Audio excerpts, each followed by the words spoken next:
নরসিংদীতে জেলখানা ভাঙার পরে এখনো পর্যন্ত অনেক আসামি আছে ভয়ঙ্কর, যারা এখনো ধরা পড়ে নাই, তাদেরকে প্রশাসনও ধরতে পারে নাই। এটা একটা বিষয়।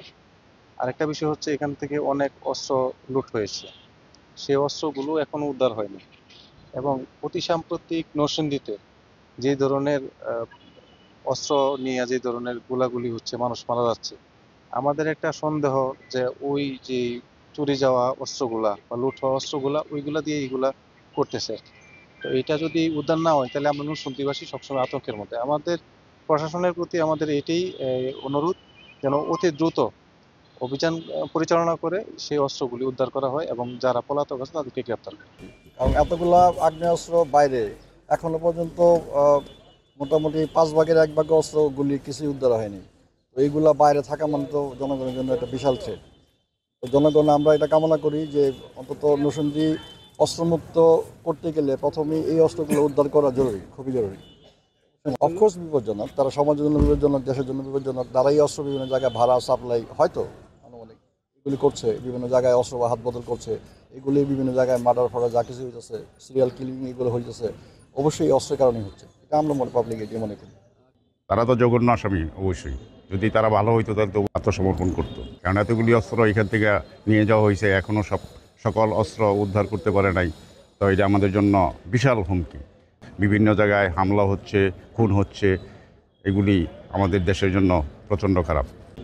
দাবি হলো আমাদের দেশে যেন কোনো অশান্তি বা অস্ত্র যেন কোনো সমস্যা না হয়, যেভাবে মানুষ ভালোভাবে চলতে ফিরতে পারে, এটাই তো আমাদের কাম্য।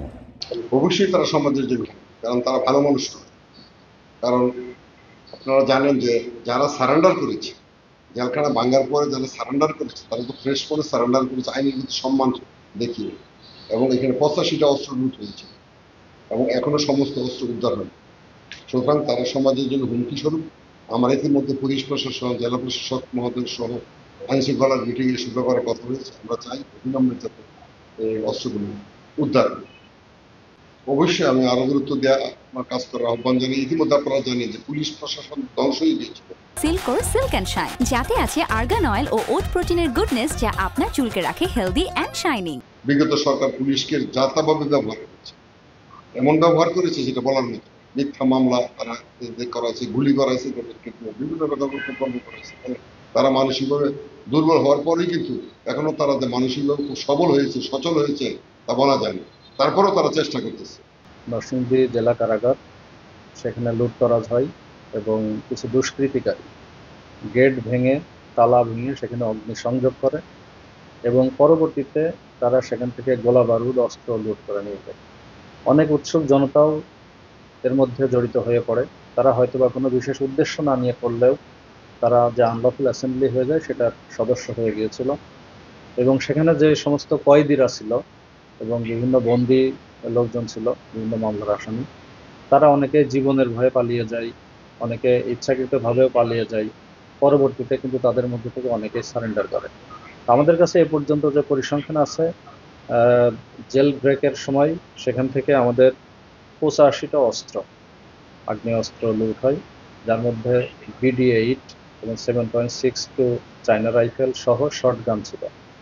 এর মধ্যে বাংলাদেশ পুলিশ সহ আইনশৃঙ্খলা বাহিনী বিভিন্ন অভিযান পরিচালনা করে ইতিমধ্যে 56টি অস্ত্র উদ্ধার করতে সমর্থ হয়েছে এবং এখনও 31টি আগ্নেয়াস্ত্র মিসিং রয়েছে, যেটা উদ্ধারের জন্য আমাদের বাংলাদেশ পুলিশ সহ বিভিন্ন আইনশৃঙ্খলা বাহিনীর সদস্যরা নিয়মিতভাবে বিভিন্ন তথ্যের ভিত্তিতে আমরা কাজ করে যাচ্ছি। তো ইনশাল্লাহ আমরা আশাবাদী এটা আমরা অদূর ভবিষ্যতে আমরা উদ্ধার করতে সমর্থ হব ইনশাল্লাহ। এবং আপনি জানেন যে ওই ঘটনায় প্রায় 826 জন কয়েদি জেলখানা থেকে চলে যায়। তো তার মধ্যে অলরেডি 642 জন কয়েদি বিভিন্ন সময় সারেন্ডার এবং গ্রেপ্তারের মাধ্যমে আইনের কাছে আবার তারা চলে আসে। এখন পর্যন্ত বেশ কিছু প্রায় 183 জন সদস্য তারা এখনো হাজির হয়নি অথবা আমরা গ্রেপ্তার করতে পারি নাই। এখান থেকে 642 জন বন্দী আমাদের সারেন্ডার করছে জেলা প্রশাসনের ঘোষণার পরে, এবং এখনো বোধ হয় 188 জন, যতদূর জানা মতে 188 জনের মতো বন্দী এখনো সারেন্ডার করেনি। তবে ইতিমধ্যে আমাদের 30 জন বন্দী আমরা ওই যারা সারেন্ডার করেনি পুনঃগ্রেপ্তার হয়ে আমাদের কারাগারে আসছে এবং তারা আমাদের কারাগারে আছে। এই বিষয়গুলো একেবারে নিশ্চিত হওয়া যায়নি। তদুপরি জেলা প্রশাসনের ঘোষণার পর যারা আসলে সারেন্ডার করে নাই, আমরা ধরে নিতে পারি যে এরা আইনের প্রতি শ্রদ্ধাশীল না। সেক্ষেত্রে এদের দ্রুত জানিয়ে আমরা তালিকাটা বের করার কাজ করছি। জেলা প্রশাসন, আমাদের যুদ্ধ জেলা দারাজ মহোদয় এটা নিয়ে তৎপর আছেন। আমরা খুঁজে বের করার চেষ্টা করছি আসলে কোন প্রকৃতির বন্দী। আমরা জানেন যে অনেক অস্ত্র উদ্ধার হয়েছে এবং এটা আমরাও আমাদের হেফাজতে আনার চেষ্টা করছি এবং বিষয়টা প্রক্রিয়ায় আছে।